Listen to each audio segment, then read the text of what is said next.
Hello YouTube family, नमस्ते, प्रणाम, जय माता दी, हर हर महादेव। स्वागत करती हूँ, वेलकम करती हूँ, अभिनंदन करती हूँ अपने चैनल पर। और आज जो है तुलसी माता के विवाह का बहुत ही प्यारा सा गीत लेकर आई हूँ। बहुत एकदम दिल मन खुश सुकून हर चीज़ मिले, बहुत प्यारा सा गीत लेकर आई है। तो आप सब सुनिए और एक प्यारा सा कमेंट कीजिए, ज़रूर बताइए गाना आप सबके कैसा लगा। गाना पूरा सुनिए और एक प्लीज़ प्यारा सा कमेंट ज़रूर करिए। तो आइए गीत को सुनिए और सुनकर बताइए कमेंट करके कि गीत आप सभी को कैसे लगा। सुन फिर कमेंट के बताइए। अंगने में तुलसी के पेड़वा तारू कमिड़ला गावई, तारू कमिड़ला गावई हो। बहिनी तुलसी भाई बड़ी हरियर देखत निका लागई, गजब निका लागई, बड़ा रे निका लागई हो। बहिनी तुलसी भाईनी बड़ी हरियर देखत निका लागई, गजब निका लागई, बड़ा रे निका लागई हो। होता सवेरे उठी रुकमड़िता तुलसी के जल देई, तुलसी के जल देई हो। रुकमणि साझावा के दिया ना जा लावैता भोगवाला गावैता भोगवाला गावई हो। रुकमणि साझावा के दिया ना जा लावैता भोगवाला गावैता भोगवाला गावई हो। एक मास बीती गए, दूसर मास आयवरऊ, तीसर मास आयवरऊ, तीसर मास हो। बहिनी आई गए कार्तिक महीनवा ता एकादशी के रतिया ता एकादशी के दिनवा हो। बहिनी आई गए कार्तिक महीनवा ता एकादशी के दिनवा ता एकादशी के रतिया हो। एक मास बीती गए, दूसर मास आयवरऊ, तीसर मास आयवरऊ, तीसर मास हो।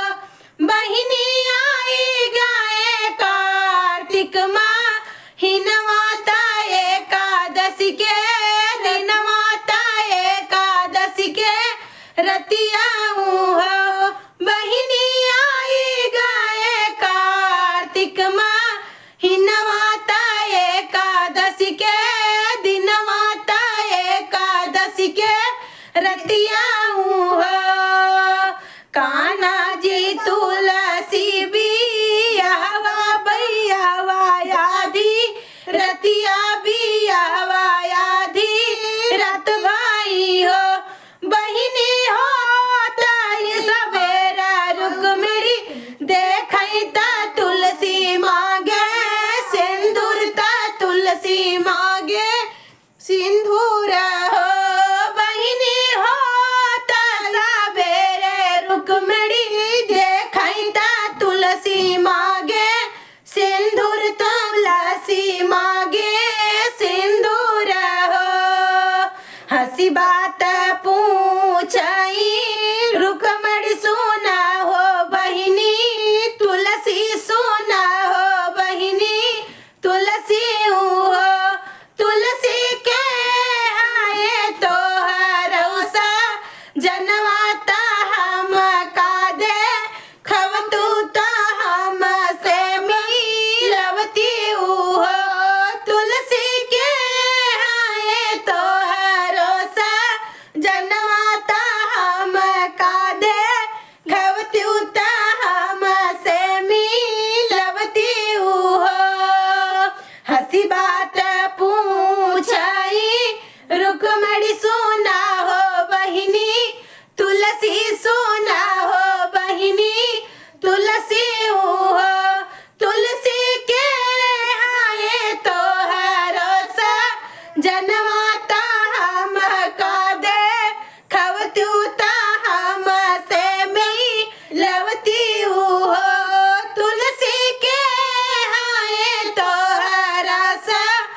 जनमाता हम का दे खबत्यूता हम से मिलवती हो। अब यहाँ से कहानी चेंज हो जाए, कहे कि अभी रुक्मिणी जी ना जाना तहन कि इनकर सजना के और ना हमारे स्वयं कान्हा जी हैं। तो देखें अब तो उनका पता ना आए बा। और जब तुलसी मैया बतावत हिन कि हमार कान्हा संग हरि संग ब्याह भवाटे, तब देखा का रिएक्शन रात रुक्मिणी जी के।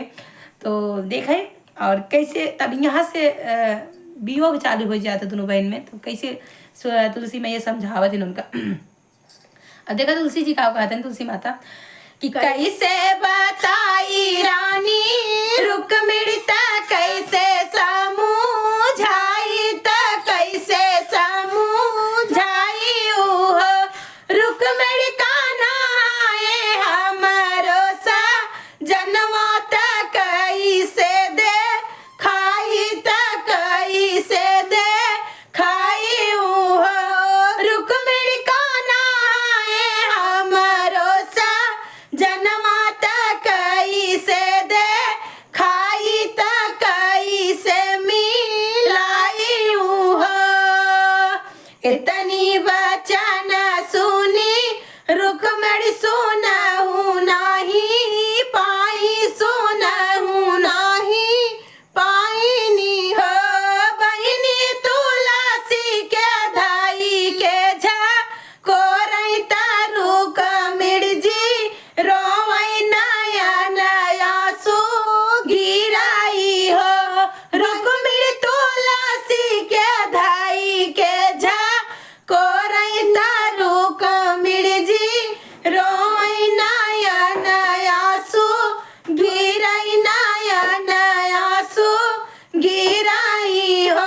एक औरत सब कुछ बर्दाश्त कर ली थी। हर एक पत्नी की बात है कि सब कुछ बर्दाश्त करे थे, पर अपन पति ना बर्दाश्त करती कि क्यों दूसरे को ही जाए। तो देखा कितना उनका तकलीफ है कि कवन कसूर हम की है तमोरे पीठी अंगार। तो कवन कसूर हम की है तमोरे पिटिया अंगार धारियो मोरे पिटिया अंगार धारियो हो। तुलसी राहु तू तो हमारो बा हिनिया तो बान्यू सवा तिनिया तो बान्यू सवा तिनिया हो। तुलसी राहु तू तो हमारी बा हिनिया तो बान्यू सवा तिनिया तो बान्यू सवा तिनिया हो। कवना कसूर हम की है तमोरे पिटिया अंगार धारियो मोरे पिटिया अंगार धारियो हो। तुलसी राहु तू तो हमारी बा हिनिया ता बान्यू सवा तिनिया ता बान्यू सवा तिनिया हो। जिनी बोला है रुक्मिणी जिनी बोला मैं सवतिनी जिनी बोला मैं सवतिनी जिनी बोला हो। रुक्मिणी तो वो कान्हा केरा नियवा तो हम बीरा हिनिया तो हम बीरा हिनिया हो। रुक्मिणी तो वो कान्हा केरा नियवा तो हम बीरा हिनिया तो हम बीरा हिनिया हो। सावन मास बीज लाए तब भादव में जन्मली है भादव में जन्मली है हो।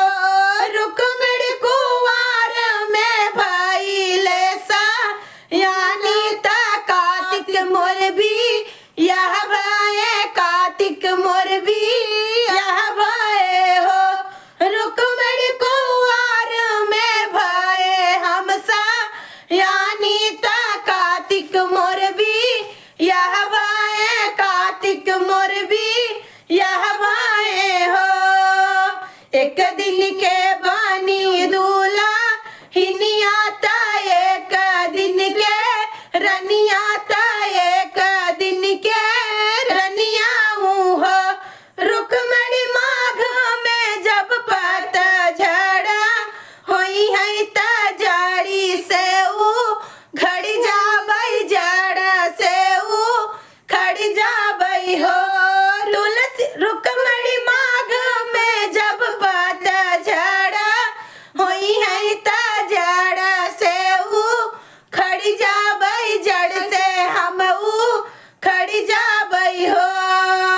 इतनी बचन सुनी रुक्मणी सुनाहू नाही पावैता तुलसी के समूह झावाई हो तुलसी जब तू ही पत जड़ा होई जाबू जड़ा से खड़ी जाबू जड़ा से खड़ी जाबू हो तुलसी जब तू ही पत जड़ा होई जाबू जड़ा से खड़ी जाबू जड़ा से खड़ी जाबू हो तुलसी तो है काटी मालवाबा नौबई कान्हा के पही रउबई कान्हा के पही रउबई हो तुलसी तो है काटी मालवाबा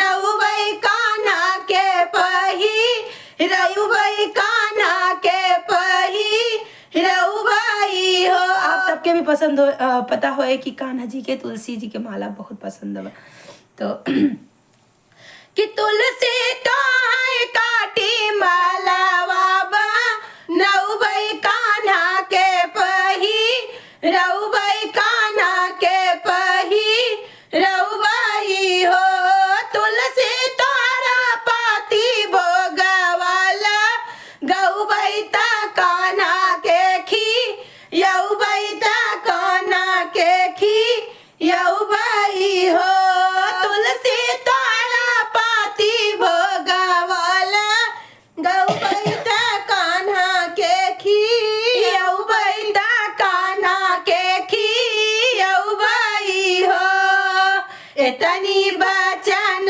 सुनी तुलसी सुनाहू नाही पावई सुनाहू नाही पावई हो तुलसी अपने ही मागिया के सेनुराता रुक्मणी के मग भरैता रुक्मणी के मग भराई हो तुलसी अपने ही मागिया के सेनुरा रुक्मणी के मगिया भराई रुक्मणी के मगिया भराई हो।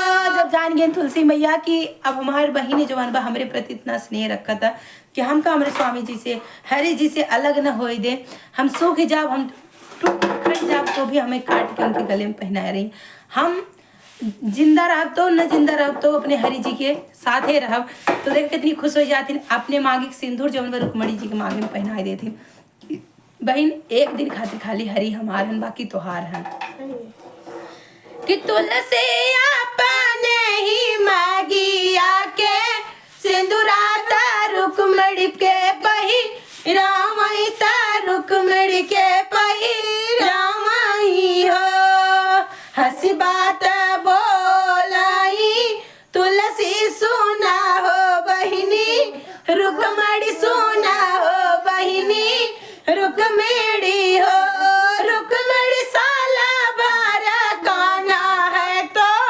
हारत एक दिन मारत एक दिन मारे हाय हो रुक्मणी साला बार काना जी तो हारत एक दिन मारे हाय एक दिन मारे हाय हो हंसी बात बोलाई तुलसी सुना हो बहिनी रुक्मणी सुना हो बहिनी रुक्मणी हो रुक्मणी साला बार काना जी तो हर हाय एक दिन मारे हाय एक दिन मारे हाय हो रुक्मणी साला बार काना जी तो हर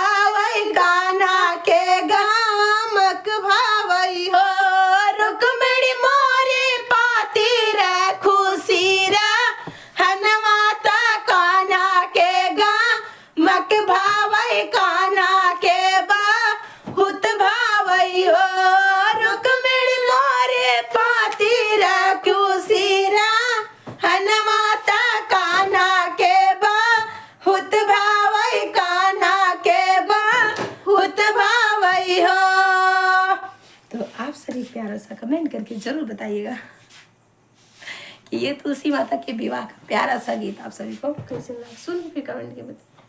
तुलसी मैया की